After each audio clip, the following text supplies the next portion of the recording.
Mahal, may nag-message dito, humihingi ng advice. Sabi niya, Ma'am Raya, ask ko lang po. May BF po kasi ako ngayon na 40 years old. Tapos, ako po ay 22 years old. Yung babae yung 22 years old. Ngayon po, nasa Manila po siya. Minsan po, di po siya sa akin nagpaparamdam. Kaya po, naisip ko po tuloy na baka may iba po siyang pamilya.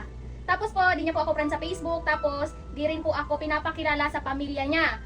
Then, takot din siya na i-post ang mga picture namin na magkasama po kami. Ang sabi niya po sa akin, na reason niya, gusto niya daw po na private netizens lang. Nakita ko po kasi kayo ng asawa mo po na kahit sobrang layo po ng agwat nyo, ang saya-saya nyo po. O ano ang masasabi mo sa kanya? Yung boyfriend mo, may sabit yan. Kaya huwag ka magpaloko sa mga ganyan. Ang lalaki, kung mahal ka, magpapakita yun ng interes sa'yo at ipakikilala ka niya sa magulang niya.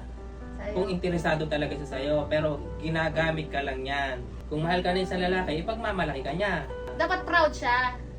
Oo naman. Sa madaling salita, baka may pamilya talaga siya at may sabit nga. Oo, may sabit yan.